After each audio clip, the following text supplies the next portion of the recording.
Hello, you have a prepaid call from Keith Jesperson, Bruce Davis, Haddon Clark, Robert Barno. What's your friend?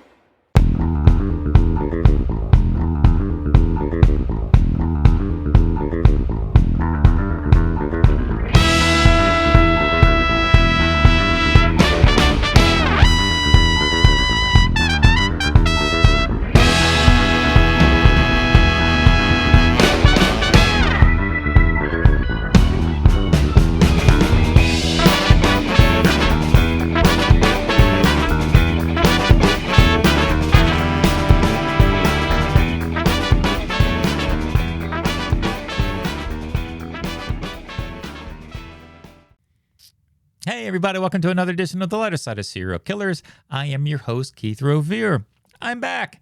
I wanted to take a little time off for the summer, but unfortunately, if you follow me online, you realize I was forced to take August off because I had surgery, gallbladder surgery. But we're back in action. Everything's going good, and back to it, back to the interviews you want to hear. Today, we're going to have back on the show Wayne Adam Ford, a convicted serial killer. Has been in California, been on death row for a long time. And I talk to him almost every day. I mean, there's countless people that I talk to on a daily and weekly basis. But if you follow the news, Winder, Georgia, I believe that's how you pronounce the town, the school shooting with Colt Gray, a 14-year-old who killed 2 students and 2 teachers. I think he wounded like 9 or 10 other people. Wayne is very big on mental health and mental health awareness. If you listen to the podcast, you've heard him talk about that before. And this story really struck him. And it was his idea. It's like, you know what? Let's do a podcast on this. I'm like, all right, let's do it. It was yesterday or the day before, and so we got to it. And I mean, mental health is part of my platform. You know, if you follow me and read my books, you know, one of my favorite things to say is there are evil people in this world, but there's also people with brain abnormalities and mental illness who do evil things, even up against their free will. And it's a debatable thing, of course, but that's my platform. One of my platforms anyway. So without further ado, why don't we bring Wayne into the conversation and find out from him why, not just mental health in general, of course that's important, but why this case was important to him and why he wanted to do the podcast. So here we go. Hello, sir. Hey, Keith, how are you? Good. How are you doing? I'm all right. Just watching a little bit of a football game. Good. Yeah, it's right. Football season starts again. And I think my Eagles played the other night, and I think they won out in Brazil. I don't follow that closely, but I try to catch up once in a while. Yeah, I'm not a big fan, but the 49ers are the local team here, and they're kind of an interesting story since last year. So I'm pretty much watching just for that reason. Good. I don't know why. I don't know why anybody's playing in Brazil, though. Yeah. That's a big mystery to me. Yeah, I know. For sure. It was on a weird network, too. It was on a Peacock network. It was like a streaming service that a lot of people don't have. So there's a lot of people who weren't too happy about that, not being able to watch the game. It's an odd system, but it's all about money somehow. Oh, yeah, it always is. Sadly, but true. Oh, no doubt about it. I know that I'm a NASCAR fan, and I used to follow them. I can't anymore because they've broken it up on what stations it's on, and they've divvied it out to different players, and sometimes you have to pay for it, and sometimes you get it on your channels. And they a couple of years ago they tried to have a NASCAR race in Mexico, and a number of the drivers just said no. We're not going there. Oh yeah, I can imagine. So I can imagine there's some athletes that don't want to go to certain places. Yeah, for sure. Every once in a while they'll do an event like in the Middle East somewhere or Saudi Arabia. It's like, well, I don't know if we really agree with everything that's going on there. They're getting better. I mean, Saudi Arabia is getting a little bit better, but I'm not generally a big sports fan, but I get bored easy, and so sometimes it's the only thing I can do to pass some time. Oh yeah. And I'm not sure. I'm not sure about how the media is broken up now because the old system of television is becoming obsolete, Yeah. and there's so many different ways to watch sports. You no longer have to watch it when it's on. You can watch it when you feel like watching it. That's pretty much the way I watch um, TV and the few shows that I do watch. I don't think I've watched anything live. I'll just get to it. I can watch watch it later. I'm live only. I don't have an option. I don't have. Well, yeah, unfortunately so. I don't Yeah. have I don't have the advantage. So Mm-hmm. when I want to watch a show like there's a show I like called Closer to Truth. Okay. Have you ever seen that show? No, I haven't heard of it. I'll have to look it up. Okay. Well, anyways, it's a show. It's a show on PBS I like to watch a lot, Nice. and it's only a half an hour show, but it's hard for me to catch it when it's on. Oh, okay. So Mm-hmm. yeah, so sometimes I have to fish around. The channels. And, Oh, yeah. It's not as easy as you spoiled rotten people on the outside are got it all your way. Yeah. And sometimes that's a problem. Sometimes we wish we can go back to more simpler times. It's getting a little crazy. And Well, mm-hmm. it's frustrating but simple for me. Mm-hmm. So, this thing I'm talking to you right now on is my most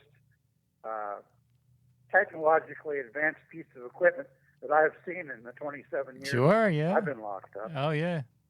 And I only had a tablet for less than a year now, I think. Mm-hmm. Well, it's Right, just been great way to communicate and watch the news. And speaking of the news, I mean, the reason why, one of the main reasons why, you wanted to call tonight and do something with the podcast. Now I've known you, for a while now. We talk almost sometimes every day, multiple times a week with this. And Yeah. and what's amazing is over the past 20 some years of me helping out and with prison rehabilitation and outreach, I think by far you have been the most passionate about mental health and awareness and helping. I mean, the last podcast we did, we really focused on, how can we help people with that. What was it about this story? With Colt Gray was a kid's name, 14-year-old at I think Winder, Georgia. It's pronounced in Appalachia High School. What really caught your eye? It really, caught your It's a heartbreaking story all the way around. Yeah. The damage and the sadness caused and the lives lost and this is just a young kid. Yeah. But I have seen over and over again repeated school shootings, and during my 27 years trying to figure out what exactly happened to me, I've learned a few things about school shooters that are related to serial killers. And I might as well tell you right now, right off the bat, why this is. It turns out that I have autism. Asperger's is what it's called, because they consider me high functioning. It's somebody like me is advanced intellectually, but retarded socially. And I don't use retarded as a derogatory term, but just slowed down and considerably. So when I studied human beings and their behavior and why they do what they do, so that I could get a baseline for what a normal human being does and why they do it, I couldn't use myself as an example, because the more and more I looked at it, the more I realized I was just really different. So when I found out what the difference was, it's autism, or in my case, Asperger's. And so I looked at serial killers and what motivates them. And I look at high school. I had to look at high school and school shooters also, because they fit the same category. The difference between a high school shooter and a serial killer is the phase of life they're in. But they most of them have autism. This isn't going to be the fact with all of them, but most of them do. They fit a pattern that I've been watching for the last 25 years. And what happens is parents know there's something wrong with their kid, but they don't know what it is. Mm-hmm. And even if they knew it was autism, they wouldn't know what to do about it, because the major problem is that it takes somebody with autism to understand autism. Yeah. And it takes somebody with Asperger's with a higher function intellectual ability to really know what's going on. Yeah. Most people, even with Asperger's, like myself, aren't all that aware of their own social inabilities. Mm-hmm. So let me tell you something about this you can keep in mind is the people that do high school or school shootings and serial killers are the same people in different phases of life. And what is the phase that they're going through that makes them so stressed out at the time that they're going through these phases? Well, the high school shooter is going through the beginning stages of all the social activity that requires people to mate. And the serial killer is at the other end of that spectrum. It's at the other end where the mating season is pretty much over. They're in their mid-30s. And the person that shoots up a school in high school is a person who doesn't want to live. Mm. They've already decided they're going to commit suicide. Mm. And so this is just the way they do it. And they're going to go out with a bang. That guy that shot at President Trump, Mm-hmm. same issue. That wasn't a political statement. Yeah. The guy has Asperger's, and if you just saw the little things that they said about him, you realize that he was extremely intelligent, but he was weird. Mm-hmm. And that's how you can tell. Yeah. That's basically how you can describe people with autism or even Asperger's. Yeah. Asperger's, especially when they start calling you intelligent. So anyways, so we've got this poor kid at 14 years old who's definitely lost in life. The FBI was aware of him a year ago. Yeah, I did read that. They interviewed him and the father, yeah. They were, and they failed.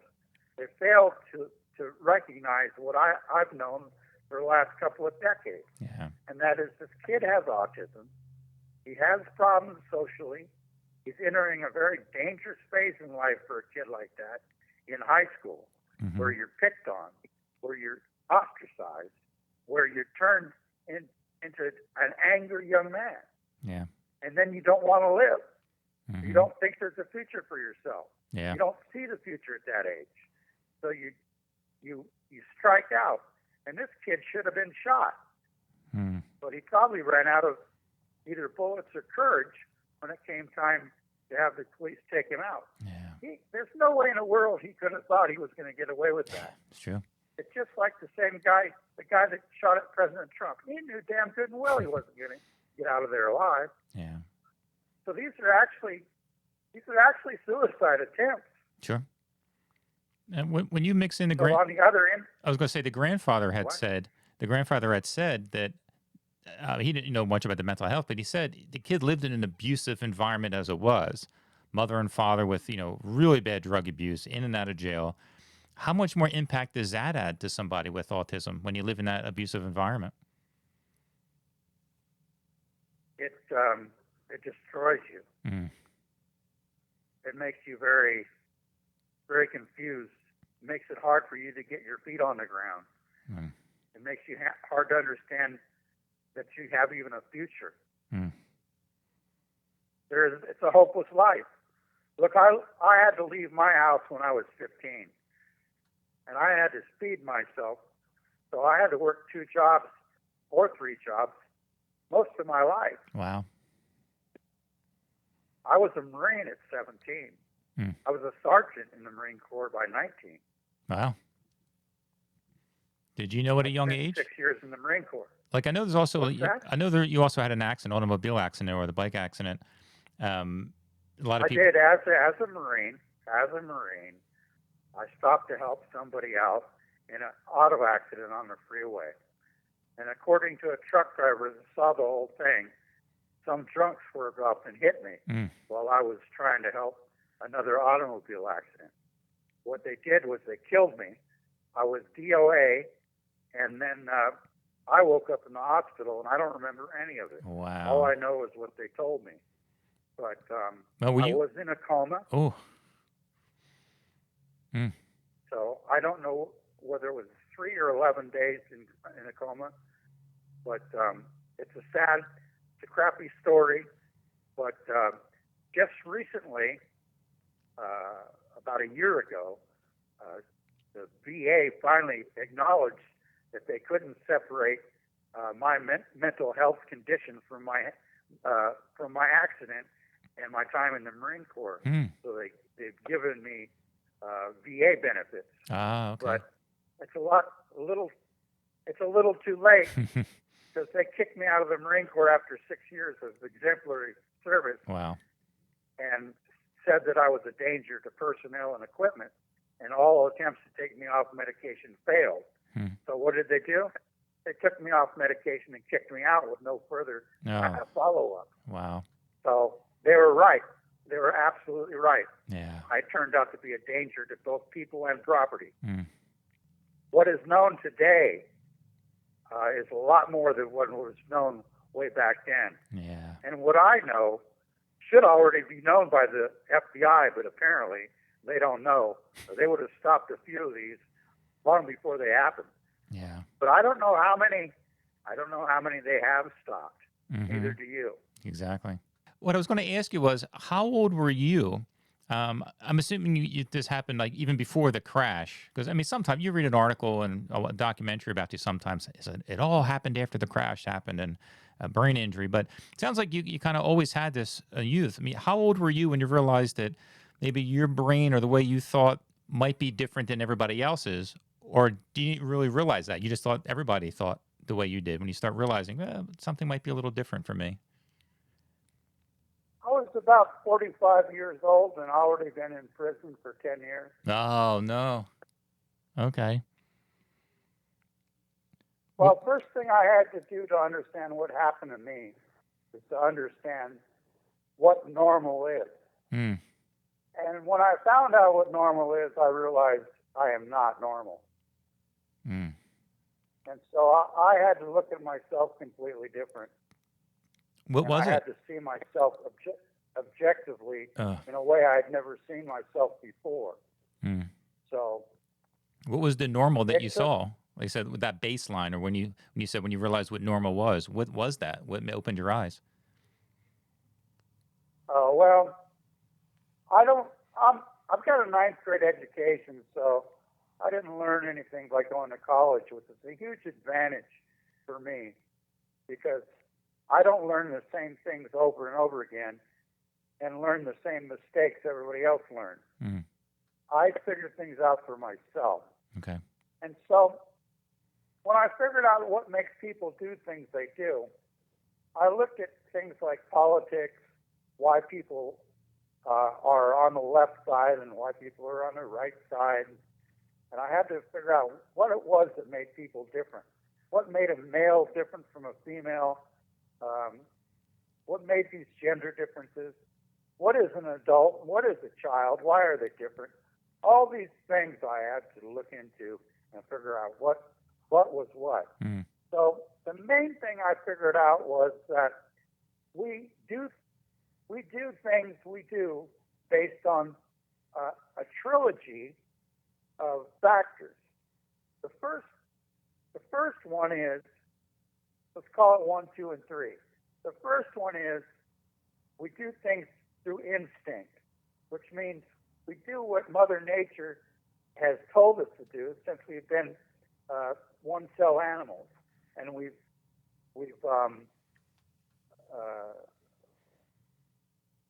through the scientific evolutionary process, the animal that we are develops emotions and feelings that tell the animal what to do. So this is the subconscious mind of a human being that is doing through emotions and feelings is telling the animal what to do. Okay. If you're religious like I am, then you know it may not have started that way, but it does add up. Mm-hmm. At any rate, so you have this one part of the mind that comes out of the brain, and that's the emotional mind, the mind that is primarily to procreate and for the survival of the animal. Mm-hmm. But then you have another mind that comes out of the brain, and that's the reasonable mind, which is geared towards the present environment, Mm-hmm. not the past, but the environment that you're in now. And you're supposed to reason, and you're supposed to be intelligent. You're supposed to think about what you should and shouldn't do in the environment you're in. So we're adjusting to an environment with our reasoning ability, and that's why human beings are so good at living just everywhere on the planet, is because we can reason in a new environment and change our habits. We don't do just what our emotions tell us to do or what our instincts tell us to do, but we develop other habits to do things that are more beneficial than listening to our emotions. Mm-hmm. And then that's the second part of the mind that controls what we do and why we do it. The third part of the mind is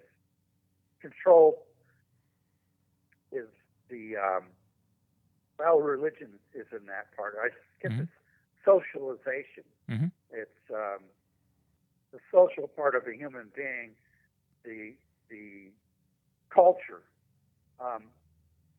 These are the three major things that make up our mind to the point where we can make decisions. Why we make the decisions we make is based on how much emphasis we put on one of those three parts of our mind. Mm-hmm.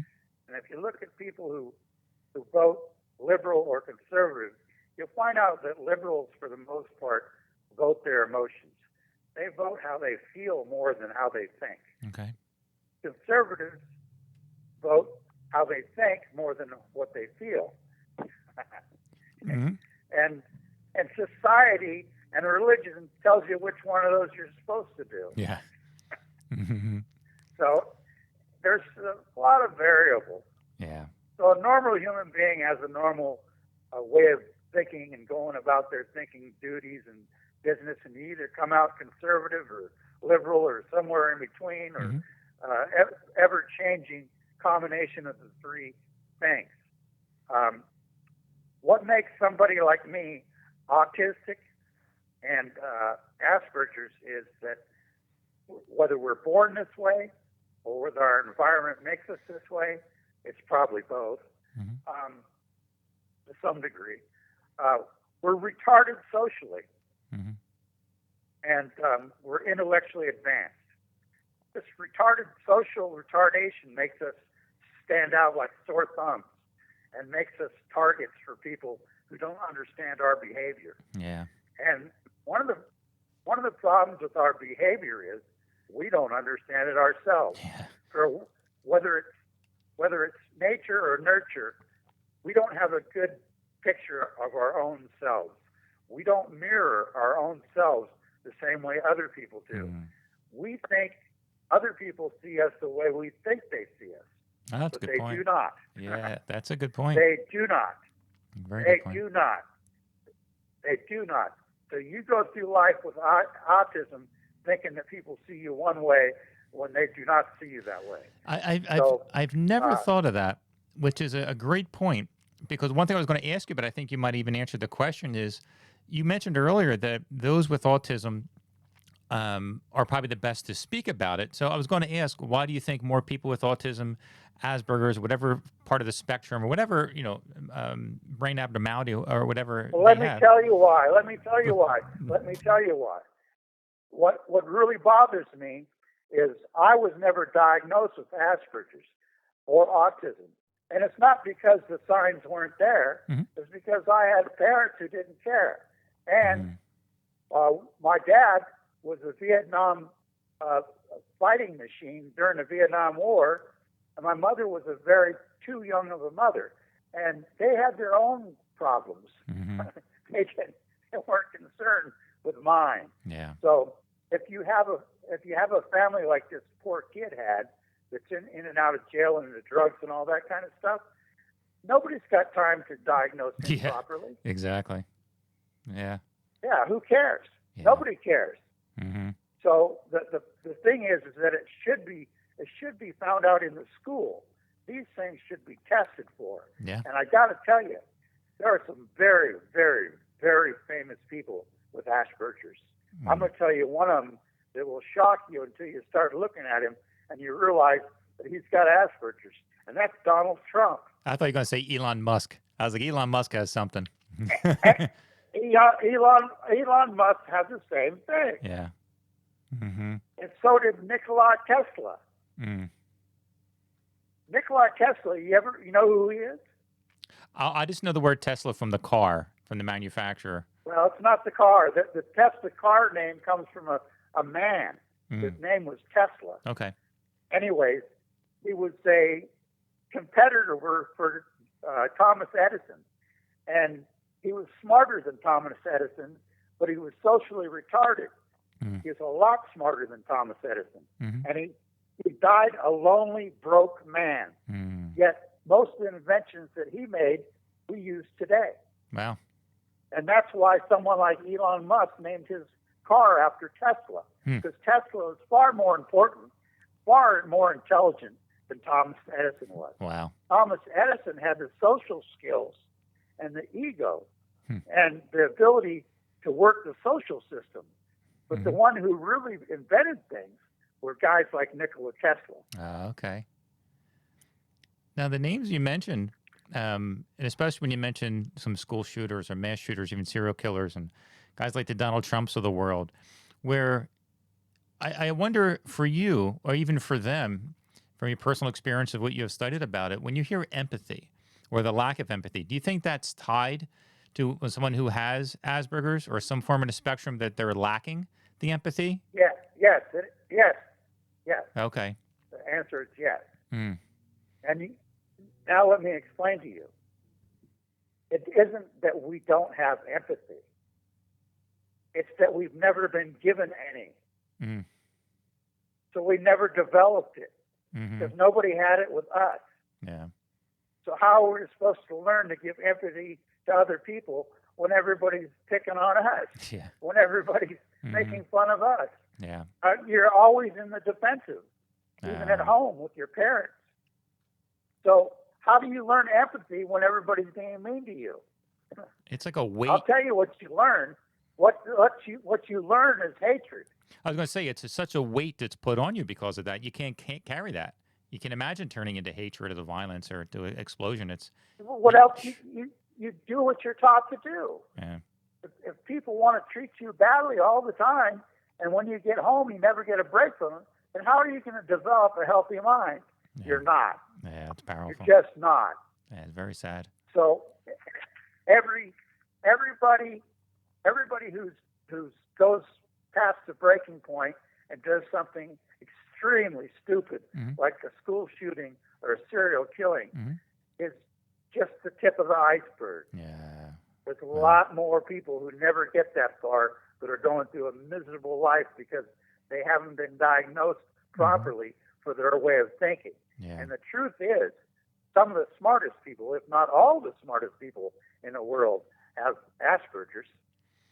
Now, what was it for you when you mentioned with empathy and heart? Like, there came a point, and without getting any details about your case, obviously it seems at some points there was like an angel on your shoulder and a demon on the other, and sometimes you caved into the demon, and obviously you got in trouble. But also the angel side, because you did turn yourself in. So, what was that dynamic like in your mind? I've had some people in my life that gave me love. Okay. So as I learned what love was, I learned also what empathy is. Mm. And when I learned what the difference between right and wrong are, and I learned that from the Bible, Mm-hmm. I knew what I had to be, and I had to be an empathetic soul. If you don't have empathy, you're not going to get any. Mm-hmm. But the case in point that we're talking about, if you've never got any, you're not going to have any. Yeah. And it makes So perfect as sense. soon as you start getting it, as soon as you start getting it in your life, you start eating it up, you start needing it, and your wife leaves you, you do not handle that very well. Mm. And so they know, the FBI knows based on statistics, that these type of people have triggers. And I just told you exactly why they do. Oh, yeah. Because they lose the only thing that ever loved them, and they don't know what to do now. Wow. It is an impossible situation. It is? The ones who survive it and get through it without killing somebody else Yeah. are the majority. The minority actually don't go through it very well and either kill themselves or somebody else or both. Oh, wow. That's so strong. Yeah, I think Right. two important questions I want to ask you that I want to get in before we close up. One, you touched on a little bit about if the parent, if the child, or an adult too for that matter, but specifically children here, as we're talking about the school shooter, Colt Gray, that if, let's say, the parents can't recognize it because they got issues in their own, whether it's addiction or whether, whatever it may be. But you mentioned the schools, and I 100% agree with that, where they should know some signs to what to look out for. What are some signs that people can look out for? Hey, you know what? Maybe this might be my child. I'll know if my child has Asperger's or autism or whatever it may be. But what are some signs that we should look out for, or somebody in a school should look out for, that, hey, maybe we might have a concern here? Okay, what you're talking about is the solution to the problem. I know the problem, but I don't know the solution. Mm. But there are a lot of signs that they can look for to see which kids are not getting along, which kids are being socially separated, which kids are withdrawn, which kids are very, very smart, yet they don't get along with other kids. These kind of things, and there's got to be a huge list of them that can be identified with the proper people trying to identify them. Mm. That these kids can be separated. I was separated myself, I think, in the 7th grade after an IQ test. It separated me from everybody else, and I was put into advanced this and advanced that. Wow. So they knew that I was intelligent. But what they didn't know, and what people don't know because they don't pay any attention to it, is whether I'm getting along with other kids or not. Yeah. Nobody knows how lonely I was. Nobody had any idea. Mm-hmm. And because I didn't know myself, I didn't know how lonely I was either. I had no idea what my own emotions were doing to me. Wow. I had no idea what was happening during adolescence. These things were complete mysteries to me because I was taught to ignore my own emotions. Otherwise, I would just be in hell. Wow. So I was taught that my emotions were going to get hurt if I put them out there, so completely ignore them. Mm-hmm. Do my best to be a loner. Mm-hmm. So I always thought I was a loner. My whole life, I thought I was a loner. You know what I found out when I got in prison? Mm. I wasn't a loner. I was just lonely. Yeah. Yeah, it's definitely sad. And that's the same thing with this 14. That's the same thing with this 14-year-old kid. Mm-hmm. Yeah, So it's he's just so going to sad. spend the next 50 years of his life is going to be miserable. Mm-hmm. Not because it has to be, but because the people in charge are too stupid to change the situation. Yeah. He would have been better off if they shot him. Unfortunately, yeah. It's a shame, but sad, but true. And I'd have been better off. Wait a minute. I'd have been better off that I killed myself a long time ago. Mm. And so would some other people. Yeah. All because people drop the hat when there's something wrong and they don't know what it is. Yeah. and they don't study it close enough, and they give up. If your parents don't love you, you're in big, whopping trouble if you have autism. It's so important. Yeah. No. Your parents don't care enough. Your parents don't care enough to get you diagnosed, and they'd be embarrassed if they found out you have autism because they're probably too stupid to realize what it really is. Wow. Or they have it themselves. Yeah. And don't know it. And they don't know either. Yeah. They think it's normal. Yeah, because I think both my parents are autistic. Both of them are geniuses. Wow.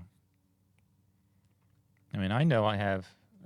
We have one mutual friend, but I know I have I know a handful of people who listen to my podcast and follow me on social media who are very similar to this shooter. What would you say to them? Because I know they're listening. To where you said, you might not be able to feel empathy, but you might be able to learn it. What would you say if they don't have that parental support? Where would you guide them, or what would you say to them? I know you say you don't have all the answers, but just from personal experience, where could they get at least a little help, or help to get a little feeling when they don't have feel There love? is no place. Mm. There is no place. Mm-hmm. I had to get it in prison. If I could have found it before I got to prison, I wouldn't be here. Yeah. So I still don't know where it is. Mm-hmm. It needs to be studied, and it needs to have a place where kids can go. Mm-hmm. And I think that autistic kids should be around autistic kids. Yeah. And I think that autistic people should be teaching autistic kids because they understand what the person who is neurotypical, what they call neurotypical, Mm-hmm. can't understand someone who is neuro atypical, or it's another word for neuro. I forget the other word Mm-hmm. for it, but it's atypical. Gotcha. You're not normal. Sure. Now, how was your faith? You mentioned your faith, and we talked about it before. How has that helped you? I know, I'm sure, there's medication and counseling and things like that that helped you a bit. But what part did faith play in helping you out a little bit, or at least getting you more wisdom and understanding? I'm not sure. Mm-hmm. Not sure I understood your question. Well, you had mentioned earlier that even in the last podcast that we did, that faith, as a Christian, has definitely helped you a little bit mentally too. I know you're doing some counseling, and I'm sure some medication for different things. But has faith as a Christian helped you mentally? Absolutely, but you don't have a podcast long enough for that. It's really, if I want to talk about it, but it wouldn't happen over a short phone call. Okay. Mm-hmm. There's just no way. But it did play a role. Everything. That's the important part. Is it did play? No, say that again. Did you hear me? No. Did you hear me? I said faith is everything. Definitely good to know.